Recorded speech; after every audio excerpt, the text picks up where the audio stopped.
თუ რამეს აკრძალავ, ხალხს უფრო მოუნდება მისი ნახვა, ეს ხომ აშკარაა. თუ ბავშვს ეტყვი, რომ თკბილეული არ შეიძლება, უფრო მოუნდება თკბილეულის ჭამა. და თუ ზრდასრულს ეტყვი, რომ ფილმის ყურება არ შეიძლება, მას უფრო მოუნდება იმ ფილმის ნახვა. სინამდვილეში ფილმის გასაჯაროების უკეთესი გზა არ არსებობს, ვიდრე მისი აკრძალვა. და სწორედ ეს მოხდა ფილმთან Citizen Vigilant, რომელიც გერმანიაში აიკრძალა, რადგან ეს არის ისტორია კაცზე, თვითმსაჯულზე, რომელიც გადაწყვეტს, რომ სამართლიანობა აღადგინოს გაუპატიურების მსხვერპლთათვის, როგორც წარმოიდგენთ, არალეგალი მიგრანტების წინააღმდეგ. და ეხლა მას შემდეგ, რაც ეს ფილმი აიკრძალა და ელონ მასკმა ამაზე ისაუბრა, ის Amazon-ზე ნომერ პირველ ადგილს იკავებს. რადგან ამერიკიდან და მთელი მსოფლიოდან ადამიანების ურთ გაიგონ, რისას ეშინიათ მთავრობებს, რომ ამ ფილმის აკრძალვა სჭირდებათ. და პასუხი საკმაოდ მარტივია. საკმაოდ მარტივია, მეგობრებო. ამ ფილმის მთავარი იდეაა, რომ მთავრობა არ აკეთებს საჭირო ნაბიჯებს ახალგაზრდა ქალების დასაცავად. ამიტომ ეს ბიჭი, რომელსაც არმი ჰამერი თამაშობს, რომელიც თავისთავად საკამათოა, აპირებს წავიდეს და მთავრობის ნაცვლად გააკეთოს საქმე, რომ მოიშოროს ისინი, ვინც არასდროს აგო პასუხი თავის ქმედებებზე. და მგონია მთავრობები აცნობიერებენ, რომ რაც უფრო მეტ ადამიანს ესმის, რომ უბრალოდ მიუღებელია, რომ გაუპატიურება ევროპაში ნორმად იქცა და რაღაც უნდა გაკეთდეს ამასთან დაკავშირებით. შეიძლება ისინი მთავრობას შეხედავენ და ჰკითხავენ, რატო არ იღებს მთავრობა პასუხისმგებლობას. ეხლა მოდი ძალიან ნათლად ვთქვათ, რომ არ აგვიკრძალონ. ჩვენ არ გვჯერა, რომ ადამიანები უნდა გავიდნენ გარეთ, როგორც თვითმსაჯულები და თავად სცადონ სამართლიანობის აღდგენა, მაგრამ ეს არ არის ამ ფილმის აზრი. ადამიანების უმეტესობა არ უყურებს სუპერმენს და შემდეგ არ გადაწყვეტს, რომ თავად გახდეს სუპერმენი. მაგრამ აქ არის ერთი ძირითადი ამბავი და მიმდინარეობა, რომელიც წარმოუდგენლად მნიშვნელოვანია. და Citizen Vigilant-ემ ზუსტად ის გააკეთა, რაც უნდა გაეკეთებინა. გაავრცელოს ეს მესიჯი, რომ ახალგაზრდა გოგონები არ არიან დაცულები ისე, როგორც მთავრობებს უნდა დაეცვათ ისინი და სწორედ ამის ეშინია გერმანიას, ამის ეშინია ევროპასაც. ადამიანებმა რეალურად გააცნობიერონ, რომ ყველაფერი რაც მოხდა, უბრალოდ ნორმალური და გარდაუვალი არ არის.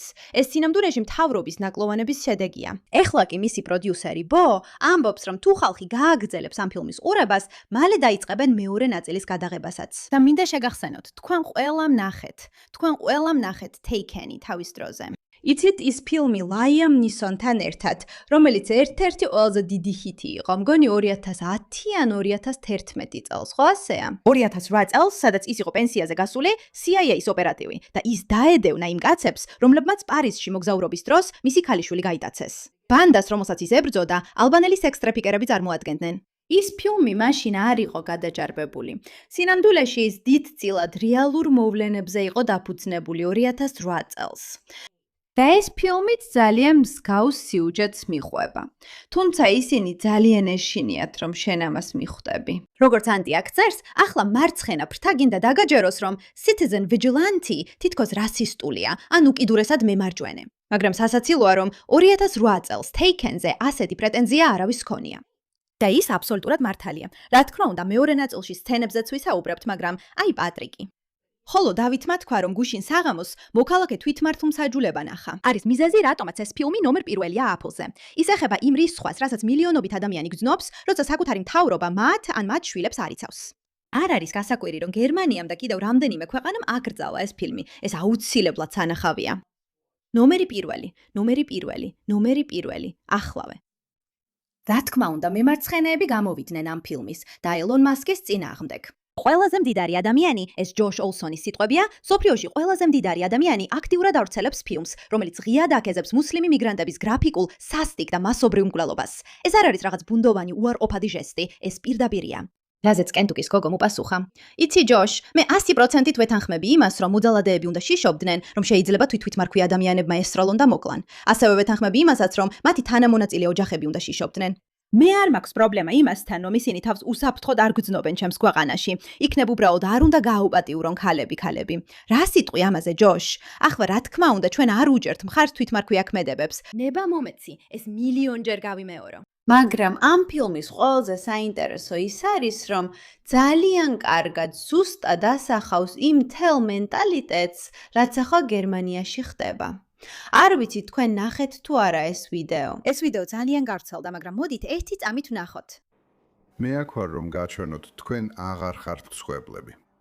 მე აქ ვარ, რომ გაჩვენოთ დროა გარეთ გახვიდეთ და ამ ნაბიჯრებს აჩვენოთ, რომ ისინი ვეღარ გადაურჩებიან ამას. დაიმახსოვრეთ, ამას თქვენთვის ვაკეთებ. სანამ არის სწავლით, რომ ეს თავად გააკეთოთ. და ფილმი ბოლოს რას ამბობს აქ? ეძღვნება ათასობით გაუპატიურებისა და მკვლელობის მსხვერპლს ევროპაში, რომლებიც ჩვენი სამართლებრივი სისტემის მიერ იყვნენ მოტყუებულნი. თქვენ ყველა მიცით, რომ მე არ მიყვარს კანისტვის პროდუქტების გამოყენება, რადგან არ მინდა თავი წებოვნა და დახშულად ვიგრძნო, უბრალოდ სისუფთავე მინდა ვიგრძნო. და ვიცი, რომ სახის მოვლის რუტინის არქონა თითქმის დანაშაულს უდრის. მაგრამ ეხლა როცა ვიპოვე OneSkin-ი, შეიძლება უნდა ვაღიარო, რომ მთელი ეს დრო ვცდებოდი. ხომ ხედავთ, ჯერ არ ვარ ასაკში, მაგრამ ბოლო დროს კანის ცვლილებებს ვამჩნევ, რაც იმის ნიშანია, რომ დაბერების დროა და ეს ძალიან უხერხულია. მაგრამ ბევრი მეგობრის დაყოლიების შემდეგ გადავწყვიტე მეც მეცადა. და დიახ, ეხლა უკვე შეცვლილი ქალი ვარ. მე არ უწევ რეკლამას იმას, რასაც არ ვენდობი. თქვენ ყველა მიცით ეს ამბავი, მაგრამ უბრალოდ შეხედეთ. რას ფიქრობთ? და ეს მხოლოდ ჩემი გამოცდილება არ არის. OneSkin-ს აქვს 10,000-ზე მეტი ხუთვარსკვლავიანი შეფასება და ეხლა ისინი კანის ახალგაზრდობის შენარჩუნების ლიდერები არიან. უნდა გაგაფრთხილოთ, რომ განსხვავებით იმისგან, რასაც ინტერნეტი გარწმუნებთ, უკეთესი კანისთვის ნამდვილად არ გჭირდებათ რთული რუტინა. მეტი ვიდრე 10 წლიანი ახალგაზრდობის კვლევის შედეგად შექმნილი OneSkin OSO ერთი პეპტიდი დამტკიცებულია, რომ მიზანმიმართულად ებრძვის ასაკის ხილულ ნიშნებს და გეხმარებათ, რომ ახლა და ასაკთან ერთად healthiest კანი გქონდეთ. შეზღუდული დროით სცადეთ OneSkin 15%-იანი ფასდაგლებით. გამოიყენეთ კოდი MEIRA ვებგვერდზე oneskin.co/ ან oneskin.co/meira. ეს არის 15%-იანი ფასდაკლება oneskin.co კოდით MEIRA. შეძენის შემდეგ ისინი კითხავენ, საიდან გაიგეთ მათ შესახებ, ასე რომ გთხოვთ, მხარი დაუჭირეთ ჩვენს შოუს და უთხარით, რომ ჩვენ გამოგზავნეთ. ხო, სხვათა შორის ამ ბიჭმა უპასუხა ჯოშ ოლსონს და უთხრა: თქვენ ოსკარი მიანიჭეთ ფილმს, რომელიც კომუნისტურ ტერორიზმსა და ISIS აგენტების მკვლელობას ახალისებდა. თქვენ წლებია ძალადობას ითხოვთ. შენ, ჩარლი კირკი და ტრამპი 12 ჯერ სცადეთ, უბრალოდ გაჩუმდი. და მე ვეთანხმები. ეხლა თუ ის სცენა არ გინახავთ, რომელმაც ინტერნეტი ააფეთქა, ჩვენ მას უყურებთ. რა თქმა უნდა, ცოტა მძიმეა სანახავად, ასე რომ მოემზადეთ. რა ჯენდება? რა არის? არა, ეს ძალიან სულელღურია.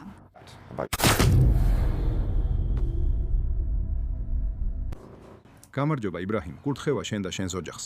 მაინტერესებდა, შეგვიძლია თუ არა ცოტა ვისაუბროთ შენს შვილზე. ჟურნალისტი ხარ? არა.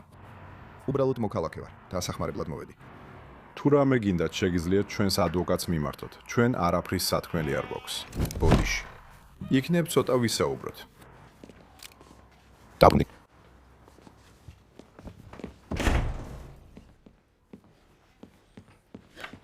კარგია, იუსეფი აქ არის.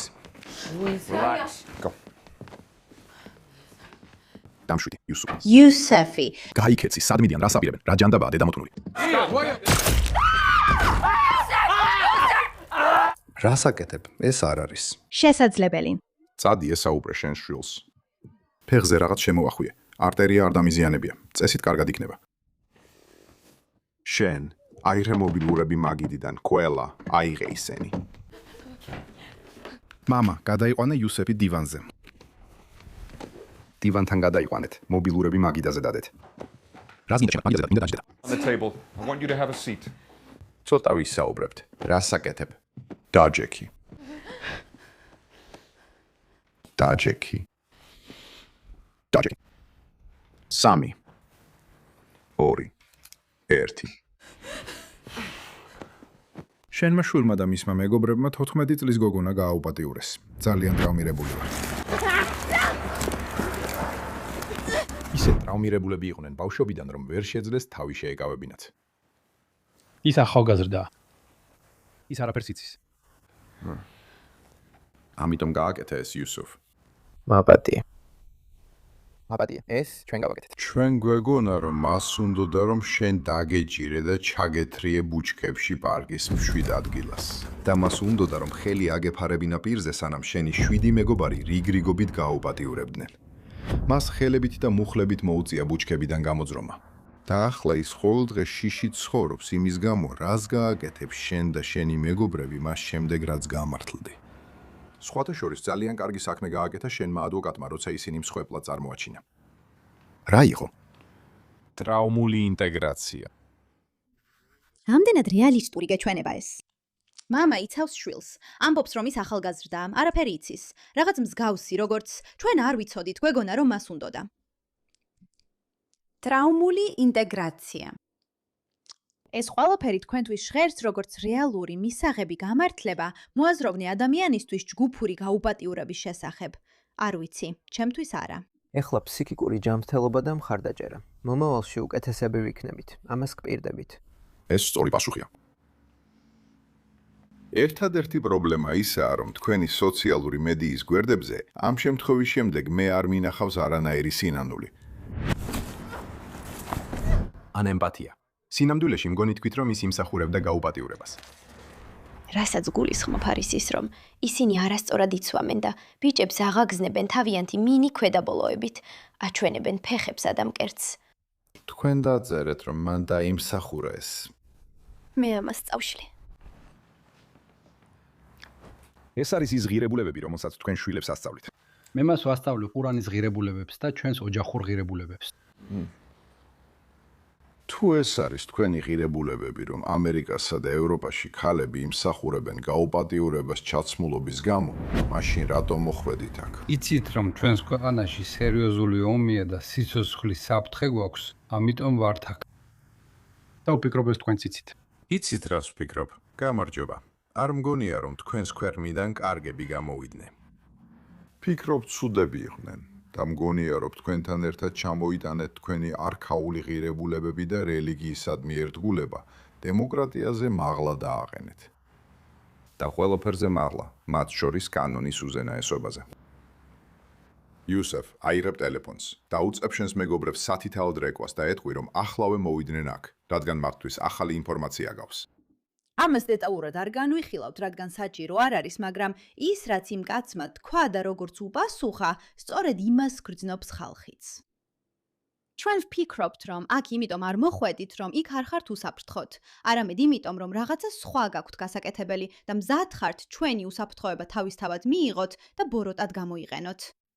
და ეს არის ის, რაც ბევრ ჩვენგანს უკვე წელში ამოუვიდა.